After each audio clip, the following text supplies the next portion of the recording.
Bueno, hola, buenas noches, bienvenidos a esta edición de Escépticos en el PA. Llevamos más de 34, con lo cual puedo decir que son unas charlas consolidadas para la difusión de la divulgación científica y el pensamiento crítico.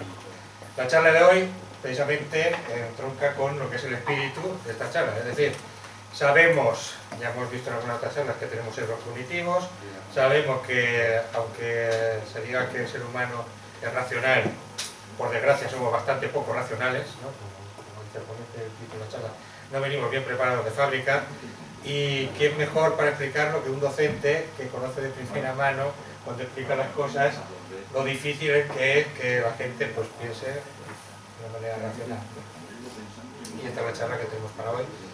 Es Bartolomé Luna, es director de la Escuela Catalana de Masaje, y espero que os guste la charla. Un aplauso para él.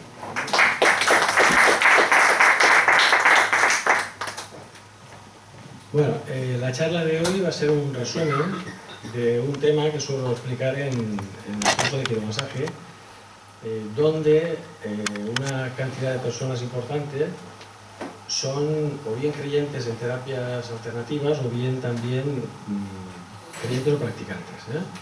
Entonces, una forma, digamos, como escéptico de implicarme en el desarrollo del sentido crítico es poner mi granito de arena, ¿eh? Entonces, antes de pasar al tema propiamente, me gustaría también comentar algunos aspectos de estos alumnos, ¿eh? Y ello nos hará reflexionar un poquito o darnos cuenta de por qué esas personas que suelen ser honestas, sin embargo, creen en la efectividad de esas prácticas cuando quizá no funcionen, de hecho no han demostrado que funcionen, ¿no?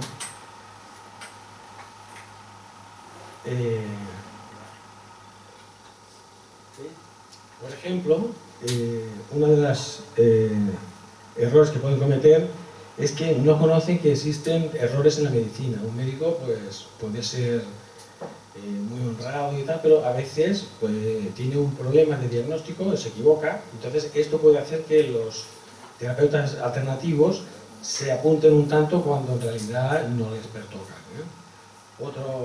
Otro caso son los diagnósticos alternativos falsos, es decir, si uno va a un terapeuta alternativo y le dice que tiene cierta enfermedad simplemente porque le está mirando el iris o porque le hace otra prueba, pues evidentemente después le estará curando de algo que jamás ha tenido, ¿no? También a veces se confunden dolencias varias con enfermedades. Por ejemplo, el dolor es un síntoma que puede mejorar, o a veces tenemos trastornos emocionales que implican que tenemos malas digestiones o un colon irritable, y que simplemente el hecho de acudir al médico o a otro terapeuta que sea alternativo puede explicar la mejoría, ¿no? También a veces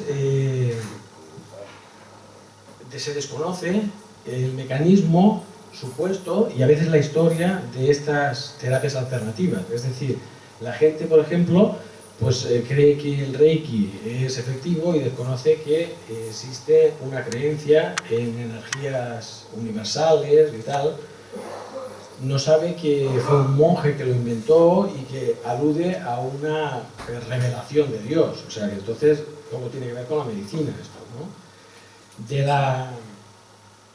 De la homeopatía, muchas veces yo encuentro alumnos que cuando le explicas que la homeopatía viene de principios del siglo XIX y que en ese momento no se sabía que existían microorganismos, pues claro, se quedan un poquito parados. Cuando les dices que a partir de ciertas diluciones, la 12 o la 13, según el número de Avogadro, no hay ni una sola molécula en esa sustancia, pues claro, quedan un poquito impactados, ¿no? Entonces, esa racionalidad es interesante, digamos, aportarla para que tengan más recursos a la hora de elaborar sus pensamientos, ¿no?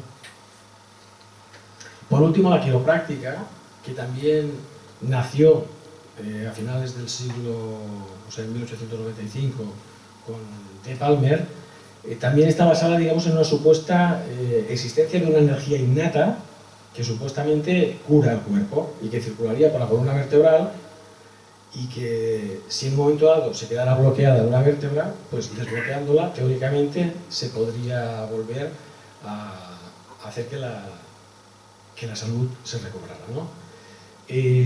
Hoy en día se sabe que las vértebras están en el mismo sitio antes que después de una manipulación. Incluso los quiroprácticos muchas veces no dicen claramente que son doctores en quiropráctica, pero no son doctores en medicina, es decir, uno puede ser doctor en filosofía y por eso no sabe más que otros, ¿no? Y esto es interesante también tenerlo en cuenta a la hora de opinar, ¿eh? Vale. Otra cosa es el curso normal que suelen seguir las enfermedades. Hay algunas que van a brotes, por ejemplo, tenemos la psoriasis, tenemos la artritis, y entonces las enfermedades que cursan a brotes, a veces uno está mejor, a veces está peor, y cuando la persona acude a algún sitio puede estar, digamos, cerca de la remisión de ese brote, con lo cual el terapeuta alternativo volverá a apuntarse a un punto cuando en realidad lo toque, ¿no? También una cosa, otro aspecto, digamos, sería cuando las enfermedades se curan solas. Fijaros que todo el mundo sabemos que un resfriado se cura solo. O sea, nadie diría a un terapeuta alternativo y decir que no lo ha curado mejor que mi médico, porque sabemos que se cura solo. Sin embargo, hay personas que no saben que las verrugas, aunque duren 3, 4, 5 o 6 años, acaban marchándose solas. Por eso existe la explicación de que algunos dicen que le va bien untarse ajo, otros chuparse con saliva por la mañana. Bueno, todas las cosas, por más pequeñas que sean, siempre hay alguien que dice que le ha funcionado, y es porque tarde o temprano se acaba marchando sola, ¿eh? Otra cosa, por ejemplo, sería una tendinitis que suele afectar cuando uno está haciendo un ejercicio de forma repetitiva. Cuando duele el tendón, si dejas de hacer el ejercicio, va a tener tendencia a curarse solo. Cuando se cronifica es cuando la persona no hace reposo. Si tú haces reposo se te cura solo, no hace falta ningún medicamento. Eso, si se desconoce, lo vas a atribuir al supuesto terapeuta o al médico incluso, si fuera que te lo tratara, ¿eh? También hay enfermedades que no mejoran. Incluso las analíticas son tercas y muestran, por ejemplo, que un hígado está muy mal, las transaminasas dicen que están muy altas y la persona, por ejemplo, puede tener un cáncer y quedarle poco de vida. Sin embargo, la persona subjetivamente manifiesta que se encuentra mejor en periodos determinados, ¿no? Cosa que vemos que objetivamente no es cierta. Incluso a veces el terapeuta se apunta un tanto cuando la persona fallece y dice que si no se hubiera muerto antes, ¿eh? Y por último tenemos las enfermedades que en ocasiones remiten espontáneamente y que no solemos saber que esto pasa. Por ejemplo, que el cáncer se cura solo de vez en cuando. Según un médico barcelonés, 1 de cada 100 y poco mil, que según él dice que coincide con el número de curaciones que hay en Lourdes, ¿eh? O sea, entonces da lo mismo, claro, la cantidad de personas que pasan por Lourdes, alguno estadísticamente se tiene que curar, ¿vale? Lo que nos demuestra que no es la Virgen de Lourdes es que aunque seas ateo, creyente, musulmán, lo que fuera, pues se cura la misma cantidad de personas, digamos, estadísticamente, ¿eh? Y una cosa también interesante es que algunos tipos de hepatitis C también se curan solos. O sea, no solemos saberlo. Según algún estudio, vale entre el 3,7% y el 16%. Depende de estudios, ¿eh? O sea que no es muy frecuente, pero hay gente que espontáneamente se cura sola. Vale, a los alumnos, antes de empezar el tema, esto será un resumen dividido en dos partes. El tema está dividido en dos partes. En la primera parte, digamos, lo primero que hago es darle un cuestionario de tipo anónimo y un poquito especial, que ya veréis después, lo comentaremos al final de la charla de hoy. Y después nos servirá para profundizar o tratar temas en el curso que no hemos tratado durante el tema este de método científico y no venimos bien preparados de fábrica, ¿no? Después, rápidamente, enumeramos una serie de signos de comportamientos que tenemos las personas, digamos, y de algunos sesgos cognitivos. Después hablamos de los sentidos, que no nos podemos fiar de ellos. En lógica, pues que no somos tan lógicos como creemos. Sobre la probabilidad que fallamos estrepitosamente. Y que el sentido común, muchas veces, como se suele decir, es el menos común, pero que, aunque lo tengamos, digamos, no es suficiente, ¿no?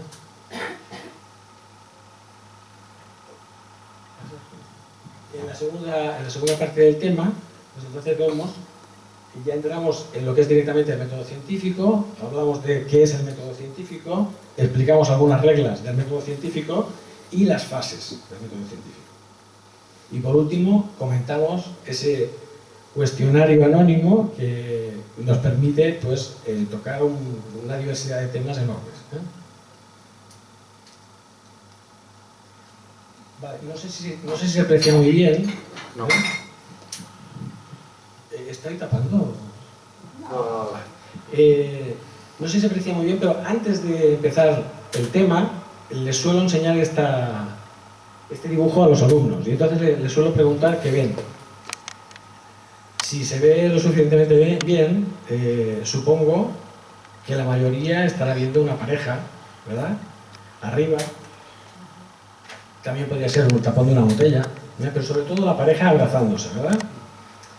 Claro, cuando yo les digo que unos niños pequeños no ven esta pareja, sino que ven delfines, pues se quedan un poquito asombrados, ¿no? ¿Alguien de vosotros ve delfines? ¿Nadie los ve? Pasa, Juan. ¿Tú, sí, alguien los ve? Pues bien. Puedes pasar. ¿Veis? O sea, los niños solo ven delfines. ¿Esto qué demuestra? Que lo que no conocemos no podemos reconocerlo. O sea, en medicina está muy claro, diagnosis significa día, a través, gnosis, conocimiento, a través del conocimiento reconoce el médico, a través de los síntomas puede diagnosticar. Por lo tanto, siempre me gusta decirle a los alumnos que tenemos que ser muy prudentes, que tenemos que tener conocimientos y que el conocimiento es poder en manos del que lo posee, y si no poseemos esos conocimientos es fácil que alguien nos venda alguna moto. O sea, por lo tanto, tenemos que aprender ciertas reglas si queremos afinar más a la hora de elegir opciones.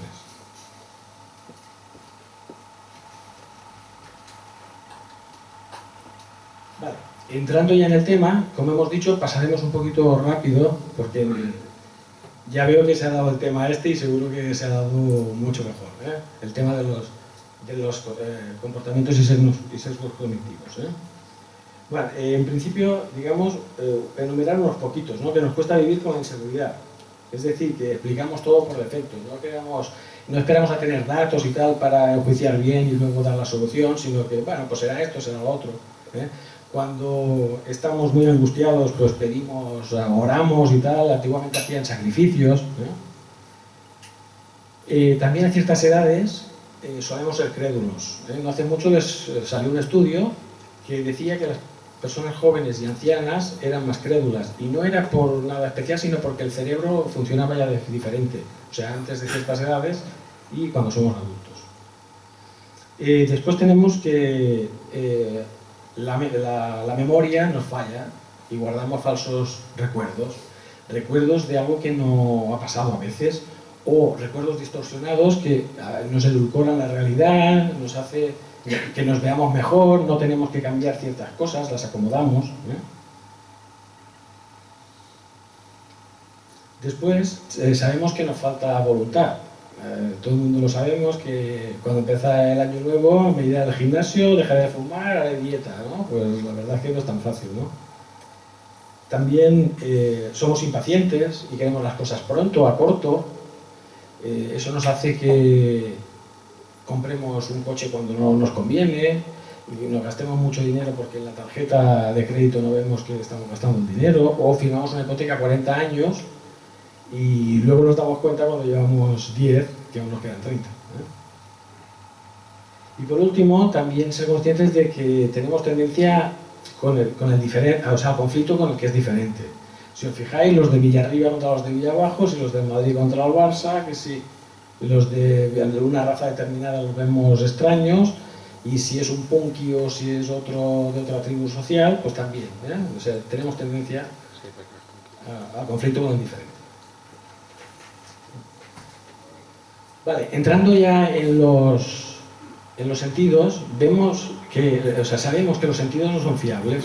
Si empezamos por el olfato, pues sabemos que hay animales que huelen a kilómetros de distancia cuando nosotros, pues la verdad eso es imposible, ¿no? Si habláramos del oído, pues también podemos constatar que hay animales, los delfines, los murciélagos, que sienten una serie de frecuencias, los ultrasonidos, que nosotros somos incapaces de captar. Si no fuera por algún tipo de aparato que lo registra, sería imposible que lo supiéramos que existe. Sobre el gusto, pues el gusto es influenciable, pero muchísimo. Si hay menos humedad, notamos las cosas peor. Si la cosa está crujiente, decimos que son más buenas. Si estamos tomando pescado mirando al mar o carne en la montaña, también la apuntamos mejor. Bueno, varias cosas, ¿no? Y lo último que hay, salió un estudio que los yogures, si los tomamos con cucharita pequeña, los notamos más densos y más dulces que si es con una cuchara más grande y de metal. Y un trozo de queso, si lo pinchamos con un palillo de madera, sabe menos salado que si lo pinchamos con la punta de un cuchillo. O sea, eso también nos da cuenta de lo subjetivos que son los sentidos, ¿no? Pero parándonos en la vista, bueno, pues aquí podemos ver un ejemplo. Sabemos que las líneas horizontales son paralelas todas, sin embargo nos cuesta verlo así. Y es que la vista es como es. Aunque nos avisen, no podemos cambiar, los sentidos son como son. Podemos ser conscientes de esos problemas, pero no podemos verlo de otra forma. Otro ejemplo, este ejemplo es viejo, todo el mundo lo conocerá. Las líneas A y B, las líneas estas horizontales son iguales, sin embargo, dependiendo del contexto las vemos diferentes. Y a la derecha, las circunferencias naranjas son exactamente igual. Sin embargo, una nos parece más grande que la otra. Aunque te avisen, no podemos cambiarlo. De la misma forma, cuando vamos a un restaurante, si nos ponen un trozo de carne en un plato más pequeño y en un plato más grande, esto está funcionando de la misma forma. Bueno, esto es otra imagen que sabemos que está fija, no hay ningún truco, sin embargo no podemos verla fija. O sea, nuestra vista, además de esto, tiene otros problemas, digamos, que los subsana porque el cerebro enmascara los fallos. Y por último, tenemos aquí una imagen que ahora Juan nos va a hacer una demostración. Si yo os pregunto ¿qué cuadro es más oscuro, el A o el B? ¿Vosotros qué comentaríais? Si tuvierais que apostar, ¿por cuál apostaríais? Por el A. Pues ahora os va a demostrar Juan que son exactamente iguales, aunque parezca increíble. A ver si lo demuestras.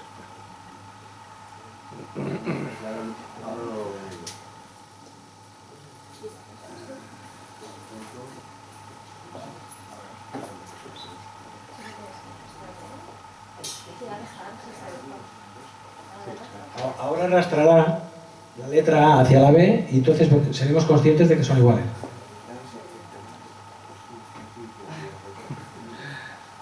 Que sin ver es complicado. El problema está en que aquí en la pantalla veo una cosa y ahí hay otra. No sé si lo voy a poder hacer. Bueno, Sí, si antes lo tenías... Sí, pero es otro problema el que hay. Claro, hay que pasarlo. Está, no sé si tú lo tienes ahí. Sí. Magia.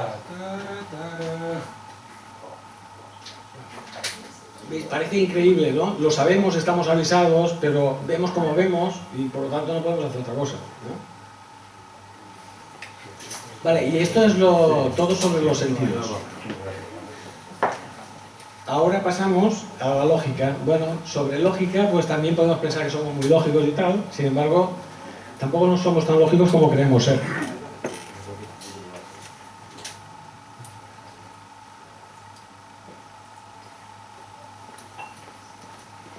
Puedes pasar.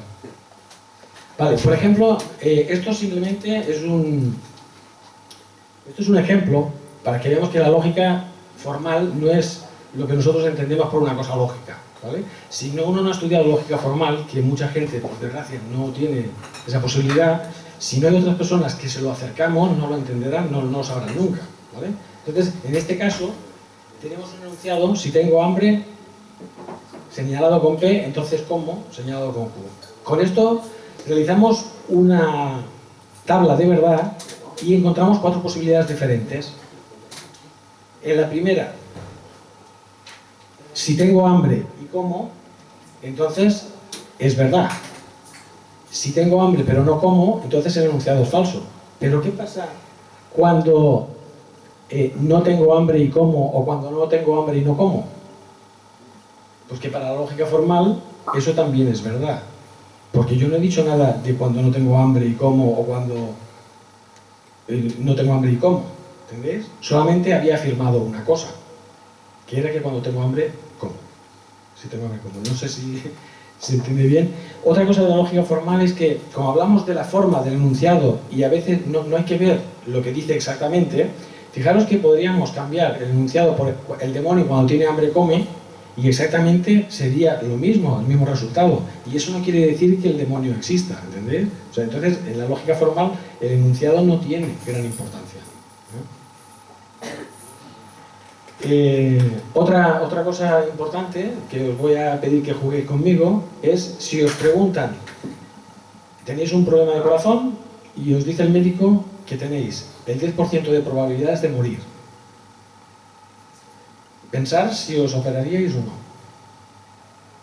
Entonces vais a otro médico después y os dice que tenéis el 90% de probabilidades de que la cosa salga bien. Pensar ahora si de esta forma os operaríais más probablemente que de la otra.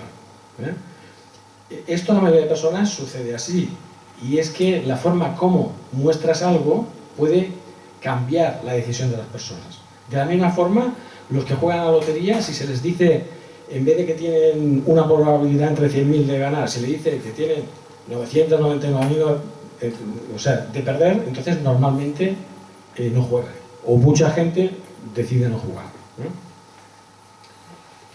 Otra cosa interesante es si nos dicen que si queremos 100 euros hoy o 110 euros mañana. Probablemente todo el mundo dice, yo prefiero 100 pájaros en mano que 100 volando, porque mañana este no aparece y no me da nada, ¿vale? Pero ¿y si yo ahora pregunto, ¿qué preferís? 100 euros el año que viene, este mismo día, el 28 de marzo del 2016, o 110 un día después, el 29 de marzo de 2016. Entonces, la mayoría de personas, como tarda un año, le da lo mismo un día más de 365, le da lo mismo esperar 366 días. Por lo tanto, la mayoría elige la segunda opción. Y esto es debido simplemente a que la primera opción la estamos haciendo con una zona más primitiva del cerebro que calcula a corto plazo, que es ese que yo me refería antes, que queremos el coche, firmamos la hipoteca, nos vemos ya allí en la casa con el jacuzzi, mientras que la otra es una parte lógico-matemática más evolucionada, el córtex, y por eso esta es la solución adecuada, porque si os fijáis 24 horas son las mismas, son 10 euros de diferencia, 24 horas, y por qué elegimos de una forma o de otra, pues es porque no somos lógicos.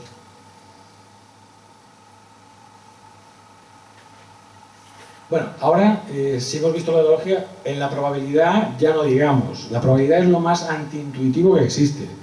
De hecho, hasta a lo mejor el siglo XVI o así, no empezaron a ver las primeras personas que se dieron cuenta que todas las cosas no eran igual de probables. Y hubo un médico, Girolamo Cardano, que se forró el hombre porque se dio cuenta que jugaban con una cosa que utilizaban como un dado, pero que tenía unas caras que salían muchas más veces que otras, ¿no? Entonces este hombre se forró apostando. Entonces, fijaros, si yo os pregunto qué probabilidad tiene un matrimonio que tenga dos hijos de que uno sea varón y el otro sea mujer, pues sabemos perfectamente que es el 50%. Si yo os pregunto, ¿y dos hijos y dos hijas? Un matrimonio que tenga 4, ¿cuántas probabilidades tiene? Pues también, lo más seguro es que digamos que como uno y uno tienen 50, dos y dos también. Sin embargo, cuando hacemos todas las posibilidades y las enumeramos todas, si os fijáis, solamente tenemos el 37,5% de tener dos varones y dos mujeres. Cuando hay el 50% es 3 y 1, o sea, 3 mujeres o 3 hombres y un hombre o una mujer. 3 y 1 es el 50%. Fijaros, esto parece increíble porque es muy intuitivo.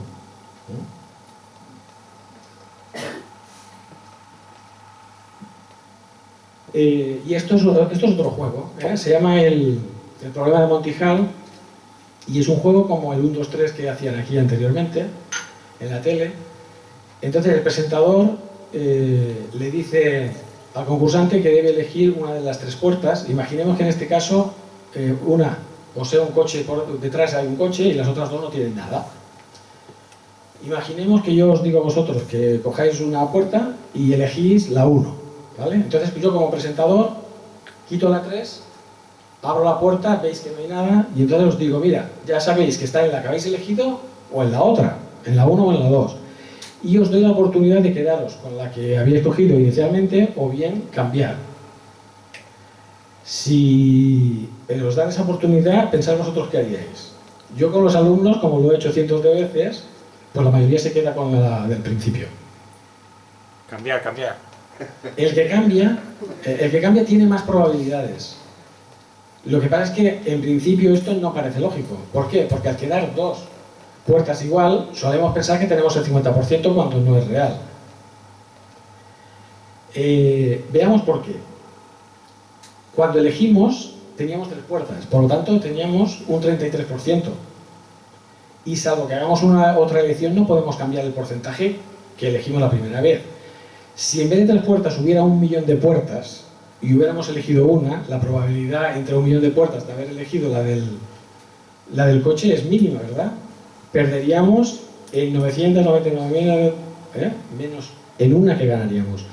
Claro, si el presentador entonces en ese supuesto del millón de puertas las abriera todas y nos dejara una y la nuestra, deberíamos optar, como era tan difícil elegirla, pues debemos pensar que está en la otra. ¿Lo entendéis? Pues eso cuando son solamente 3 puertas no se ve tan claro porque pasamos del 33, digamos, al 50 solamente si cambiamos de puerta. Claro, no nos asegura que lo ganemos el coche, pero nos garantiza que tenemos un poquito más de probabilidades. Bueno, y para acabar con esto de la probabilidad, a veces hay gente que confunde posibilidad con probabilidad. Las posibilidades a veces existen aunque sean remotas, y lo probable es cuantificar lo fácil o difícil es que salga algo, ¿no? Y el no tener esto claro, el confundir posible con probable es lo que muchas veces hace que la gente crea cosas que son muy poco probables. Bueno, ahora llega el momento de hablar un poquito de la intuición. La intuición entendido como un conocimiento directo sin necesidad de reflexionar, ¿no? Entonces, normalmente funciona estupendamente bien todo el mundo. Vemos las caras aquí y entendemos las caras qué significan, ¿vale? También ha funcionado bien, por ejemplo, a la hora de elegir pareja. Parece ser que cuanto más guapos somos, la guapura, o sea, la belleza tiene una relación, digamos, con la salud. Entonces, el elegir a una persona guapa sería elegir una persona más sana y transmitir esos genes. No es cierto que sea una cosa completamente subjetiva, se ha hecho estudios con niños y se ha visto que sean negros, chinos, blancos, cuando son muy pequeñitos y todavía no tienen conciencia de que hay muchas culturas y tal, siempre se fijan mucho en las mismas caras que los mayores, que se les han enseñado y se ha hecho un estudio, también han calificado como más guapas.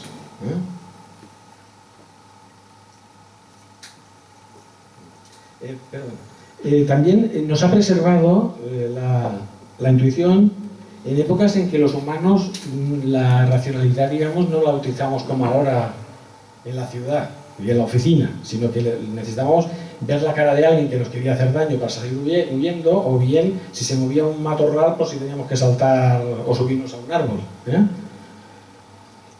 También sirve bien en ciencia para captar ideas, es decir, ese eureka que viene a veces al científico, pues viene a veces de una forma inconsciente. La mente tiene cosas ahí que están flotando y de repente viene la solución, ¿no? Se saben casos en ciencia, uno que se explica siempre es el de Querulé, un químico, pues que dormitando, mirando el fuego, intentaba saber cómo era la molécula del benceno y entonces se le vino una imagen de una culebra que se cogía la cola y tal, y entonces vio la solución de la molécula del benceno.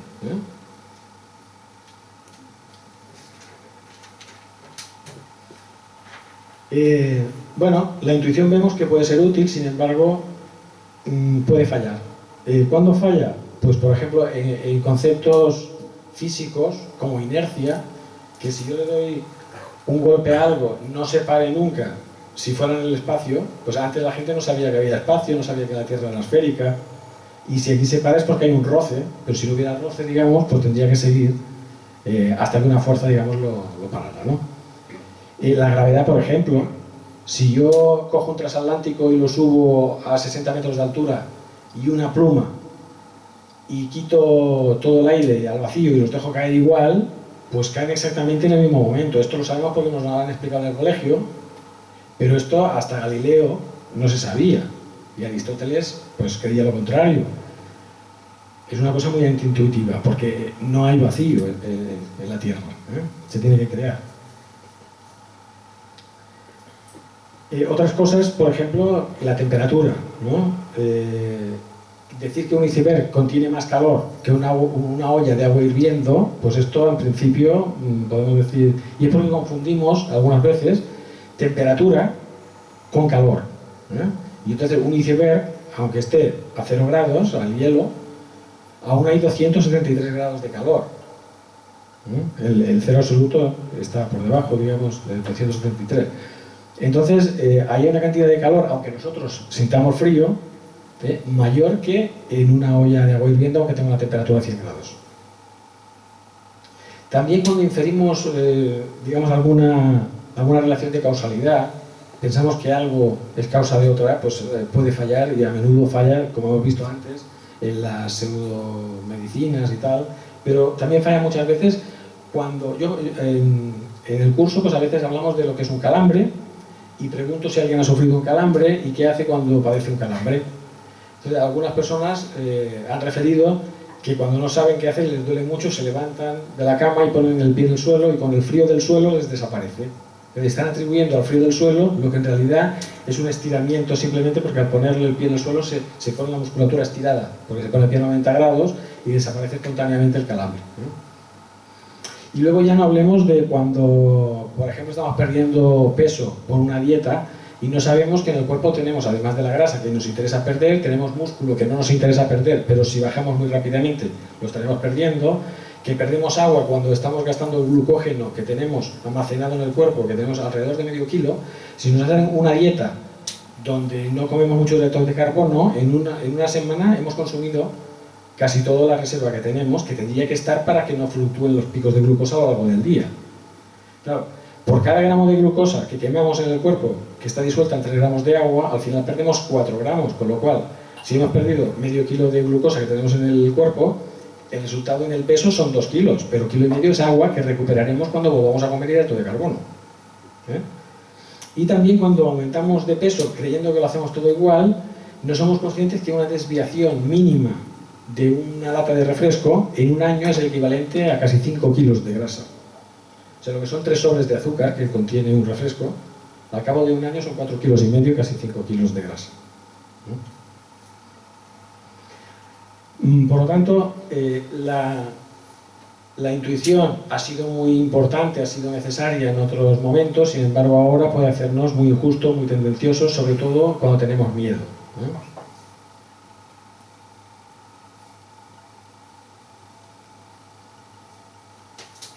Vale, ahora vamos a hablar un poquito sobre el sentido común. Y entonces yo os voy a hacer participar haciendo esta pregunta. Teniendo en cuenta que un ser humano es casi 1 millón de veces, en realidad 800.000 veces, mayor que una pulga de agua, si el ser humano tiene 28.000 genes aproximadamente, ¿cuántos tendrá una pulga de agua? Probablemente, si no lo sabemos, por eso vemos que el sentido común en el vacío no sirve para nada, necesitamos conocimientos. Probablemente piense la mayoría de la gente que tiene muchos menos, ¿no? Sin embargo tiene 31.000, tiene más que un ser humano. Un plátano también tiene más. O sea que entonces la lógica este sentido común que a veces utilizamos, vemos que siempre no es fiable.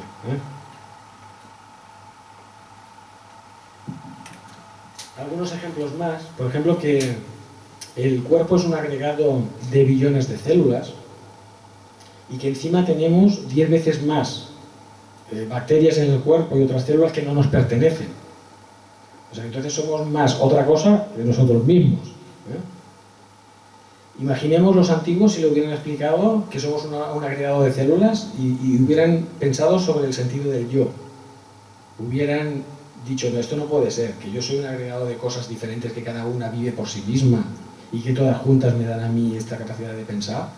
Pues esto del sentido común no llega, ¿no? Otro caso es el efecto Mpemba. Este efecto, digamos, es la constatación de que el agua templada se congela antes que el agua bastante fría, cosa que aparentemente contradice el sentido común. Si el agua tiene que bajar de temperatura para congelarse, ¿cómo la que tiene más temperatura, si está no templada, se congela antes? Pues esto parece ser que sucede así. Otro caso interesante, el síndrome del edificio alto en los gatos. Esto fue un estudio, una estadística que se recogió en Estados Unidos hace muchos años y se recogían, digamos, las caídas que tenían los gatos desde la planta 2 hasta la 32. Estos gatos eran llevados a clínicas veterinarias y se apuntaba estadísticamente, digamos, las heridas que tenían, que sufrían y, digamos, también la supervivencia. Fijaros que el 90% de gatos sobrevivían, pero donde se producían más muertes no era en la 32, era en la planta séptima. Tiene su explicación. Si después queréis lo comentamos en el coloquio. Pero esto es el sentido común, digamos, pues no lo podemos prever. Vale. Si nos dicen que el tiempo es relativo, que no pasa igual cuando tenemos una velocidad grande o cuando tenemos una fuerza de gravedad importante, pues bueno, nos lo creemos si nos es igual, ¿no? De esto, fijaros, hay gente que dice que no, que como un tiempo puede ser relativo, que a uno le vaya más rápido que a otro y tal. No sé si habéis oído, supongo que muchos de vosotros, la paradoja de los gemelos, que es que si un gemelo se quedara en la Tierra y otro se le enviara con un cohete espacial a una velocidad cercana a la de la luz, cuando volviera al cabo de, por ejemplo, 5 años el astronauta, para el de la Tierra habrían pasado 25 o 50, o sea, con lo cual el gemelo de aquí sería más viejo. La gente, yo lo explico esto a los alumnos, y luego les explico por encima lo que es la teoría de la relatividad, aunque sin fórmulas porque no las entiendo, y suelen decir que esto no puede ser.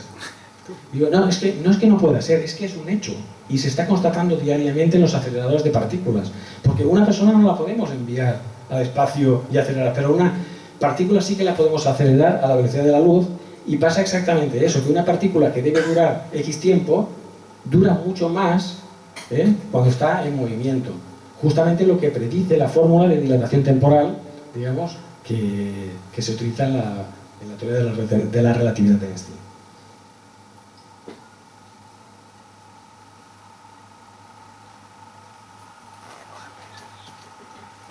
Bueno, otra cosa, que los colores y el frío no existen, bueno, pues aparentemente también cuando lo sabemos es fácil, pero al principio nos choca. ¿Cómo que no existen los colores? ¿Cómo que el frío no existe? Bueno, pues es decir lo mismo que esa ausencia de calor, pero hemos explicado antes que aunque yo tenga frío, sigue habiendo calor, que no es lo mismo la sensación nuestra que la temperatura.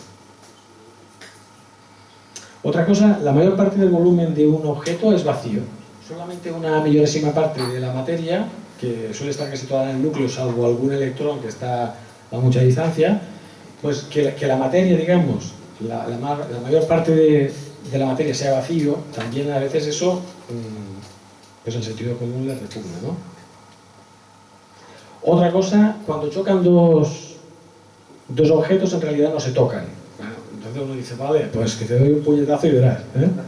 Y sí, es un doloroso puñetazo, pero es la interacción electromagnética de unos átomos con otros.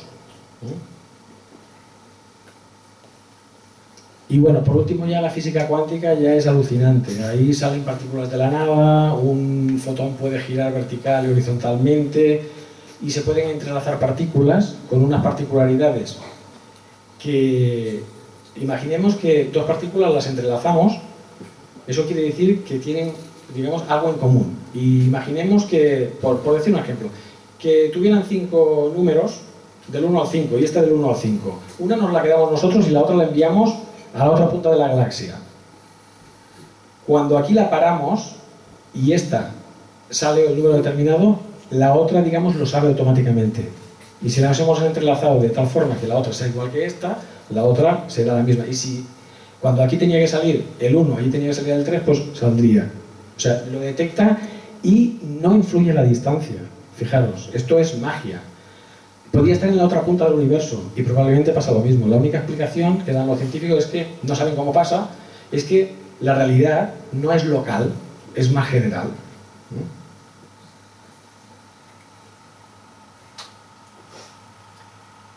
Vale, antes de empezar con los alumnos a explicar el método científico en sí, pues suelo enumerar algunas formas como habitualmente se ha dicho durante mucho tiempo, digamos, que se puede captar el conocimiento, ¿no?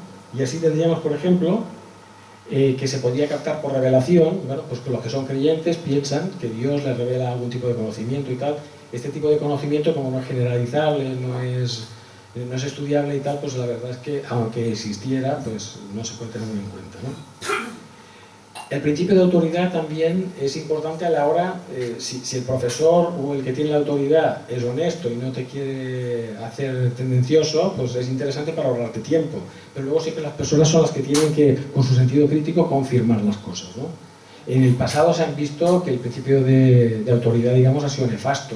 Por ejemplo, en medicina, de 1000 años estuvieron vigentes los libros de Galeno, hasta que llegó Vesalio, por ejemplo, y diseccionando el mismo se dio cuenta que Galeno había cometido errores anatómicos, ¿no? Mediante la introspección, bueno, pues la psicología utiliza la introspección. Nosotros podemos pensar que si hacemos algo es por algo determinado y pensamos que el vecino lo hace también de la misma forma. Y muchas veces, pues así obtenemos conocimiento, pero otras nos equivocaremos estrepitosamente. En el caso de los psicópatas pasa eso. Cuando una persona no sabe qué es la psicopatía, que son personas que no tienen empatía, o sea, es como un daltónico que no ve los colores, no ve el color rojo. El psicópata no tiene empatía, no tiene remordimiento, por lo tanto puede hacer cualquier cosa. Cuando esto lo desconocemos, ante un evento, un crimen determinado, sabemos decir, esta persona está mal de la cabeza seguro, sin tener en cuenta, porque no lo sabemos, que existen psicópatas. Y son aproximadamente un 2 o 3% de la población. Mediante la intuición ya hemos visto que no es fiable, por lo tanto, luego, mediante la técnica, empíricamente, es decir, por la experiencia, podemos saber que algo funciona. De hecho, toda la historia de la humanidad las cosas se han hecho porque funcionaban, aunque no hubiera una explicación de una ley por la cual funcionaba, ¿no? Sin embargo, el no saber, por ejemplo, el raquitismo se curaba antes de saber que existía la vitamina D, y el escorbuto, que lo padecían los marineros por no comer verdura y por no comer vitamina C, pues se dieron cuenta que cuando introducían frutas o cítricos, pues no lo padecían los marineros y no sabían que existía la vitamina C porque tuvieron que esperar hasta el año 1900 y pico para que se descubriera, ¿eh? Sin embargo, si vamos a un indio del Amazonas y le decimos que si las canoas que hace flotan, dice sí, ¿y por qué? Son de madera. Y si yo te hago una canoa muy grande, o sea, un barco nuestro de acero y tal, si él sabe lo que es el acero, dirá, esto no puede flotar, esto se hunde. ¿Entendéis? Porque no conoce las leyes que rigen lo que es la flotabilidad, ¿eh? Bueno, y por último tenemos lo que es el método científico, que ahora enumeraremos, y es lo que da un producto, que es lo que llamamos ciencia. Vale, entonces, ¿qué es el método científico? Bueno, pues el método científico es un conjunto de normas, de pasos a aplicar en una investigación, de la forma que el resultado sea lo más seguro posible que tenemos los humanos. ¿Veis que no es infalible, no es autosuficiente? Sin embargo, es lo máximo que tenemos los humanos para intentar estar seguros. Y así producimos una serie de conocimientos que son muy objetivos, no dependen solamente de nosotros, que son muy fiables porque son repetitivos y que tienen una validez universal, no solamente para un sitio, ¿no? A mí me gusta decir que El método científico es un refinamiento humano, igual que comer con cubiertos, igual que la presunción de inocencia, pero que tiene unas implicaciones infinitamente mayores porque, fijaros la técnica donde nos ha llevado, ¿no? Tenemos GPS, móviles, naves espaciales. Y una forma también de decirlo es que con la inteligencia que tenemos es la forma con que la naturaleza nos ha forzado a afinar respuestas y aprender de los errores. Vale, entonces ya entrando, aquí ahora lo vamos a hacer de una forma rápida, pero claro, en las clases solemos poner muchos ejemplos y tal. Lo primero de todo, para hacer ciencia es como el que quiere jugar ajedrez o al parchís, tienes que seguir unas reglas. Y si no, no estás jugando a esto. Es libre de no jugar, pero el que juega tiene que acatarlas. La carga de la prueba, es decir, si yo afirmo algo, soy yo quien tengo que demostrarlo. Es decir, yo no puedo creer en los fantasmas y decir, demuéstrame tú que no existen fantasmas. ¿Entendéis? Pues entonces, la carga de la prueba, por una cuestión de economía de tiempo y de lógica, digamos, siempre se cae sobre el que afirma. También ha de ser racional, es decir, cuando vemos que la homeopatía, cuando se le da a una persona unas bolitas que no contienen ni una sola molécula de sustancia y que cuanto más diluida esté, porque a partir de la 12 o 13 dilución no hay nada, pero es que se hacen diluciones 20, 40, 100, entonces, cuando no hay nada, ¿para qué quieres diluirlo más? Esto es irracional, ¿eh? Sin embargo, la gente a veces esto no lo sabe. Si yo digo que fumar produce cáncer, tendré que demostrarlo, ¿verdad? Eso sí que es racional. Sin embargo, hay gente que afirma que los edulcorantes producen cáncer cuando jamás un grupo de personas que tome edulcorantes tiene más probabilidades de tener cáncer que uno que no. No se ha demostrado nunca que los diabéticos, por ejemplo, tengan más cáncer por el hecho de tomar edulcorantes que una persona corriente, ¿no? Sin embargo, esto se afirma, ¿veis? Y después tenemos la contrastabilidad, es decir, una cosa que no es contrastable, pues no es muy científica, ¿eh? Si no hay posibilidad de testar si es cierto o si no es cierto, pues esto no estamos haciendo ciencia. Sin embargo, existen algunas teorías que consideramos científicas que están ahí en el borde de lo que es científico y no. Por ejemplo, la teoría de cuerdas, no hay forma de contrastarla, no hay previsiones en exceso de lo que tendría que pasar si existiera. El multiverso, por ejemplo, pues tampoco es una cosa que sea muy científico. Podríamos dar, luego en la charla, o sea, perdón, en el coloquio, si queréis, nos extendemos un poco, pero el multiverso tampoco es algo muy científico.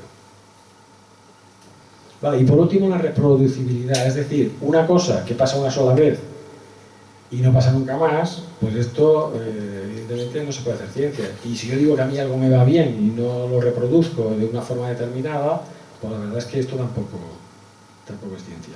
Fijaros, una anécdota muy grande, muy interesante, que se explica en los cursos de quiropráctica. Yo he tenido alguna persona que me lo ha explicado, dice, oye, es que Palmer, cuando descubrió la quiropráctica, por esto se lo enseñan en los cursos, a los que hacen quiropráctica, se dio cuenta por lo siguiente: él tenía un criado que tenía como una joroba en el cuello y que era sordo. Y entonces un día le movilizó el cuello, le crujió el cuello, y automáticamente se curó de la sordera. Ah, estupendo. Entonces, aquí es donde yo pregunto, y después de millones de manipulaciones más en 100 años, ¿cuántos sordos más se han curado? Ninguno. O sea, que nos venden una cosa que la vemos aparentemente lógica y en realidad no se ha podido reproducir nunca más.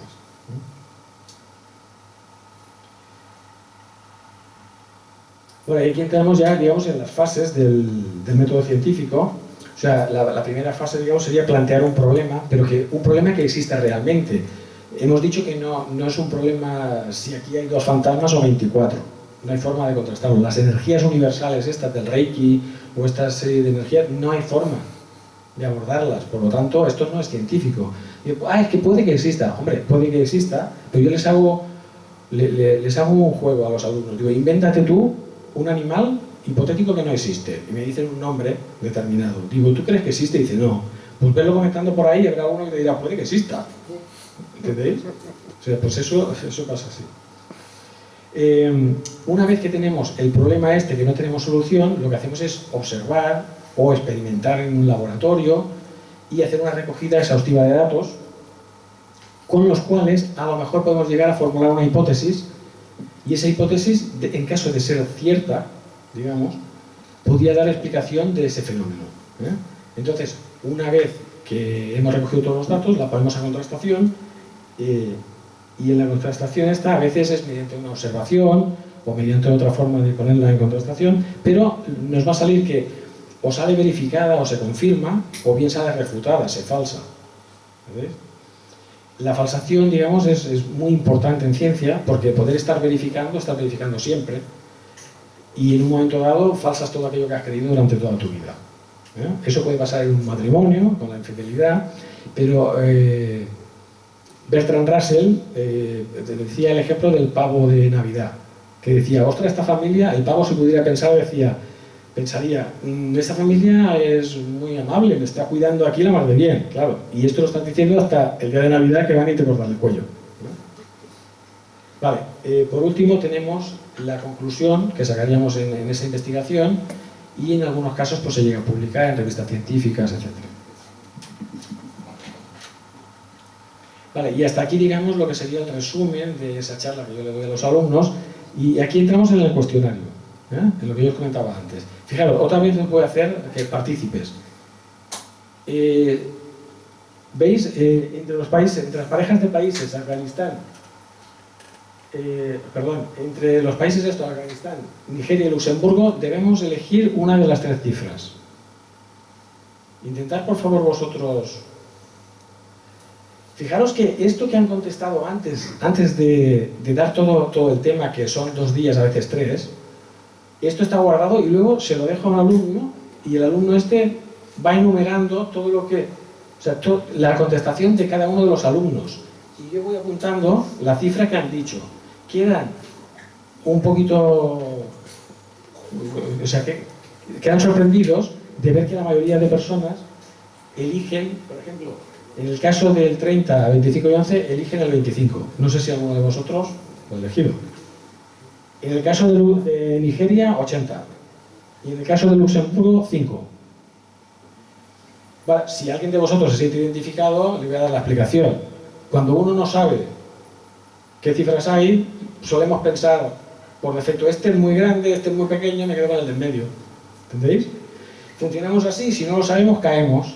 Y se han hecho estudios que si una tienda de ropa, el Zara, por ejemplo, se quiere quitar unos pantalones que valen 12 euros y no salen, porque los ven muy baratos, entonces ponen otros más baratos, a este le suben un poquito el precio y unos muy caros. Y encima los venden más caros los que antes no vendían más baratos. Pues eso es así, ¿no? En el caso siguiente, entre las parejas de países, marcar el que uno cree que tiene más natalidad. Bueno, pues aquí están hechos a propósito, al contrario. O sea, nosotros pensamos que el primer mundo tiene muy poca natalidad y que el tercer mundo todos son como conejos,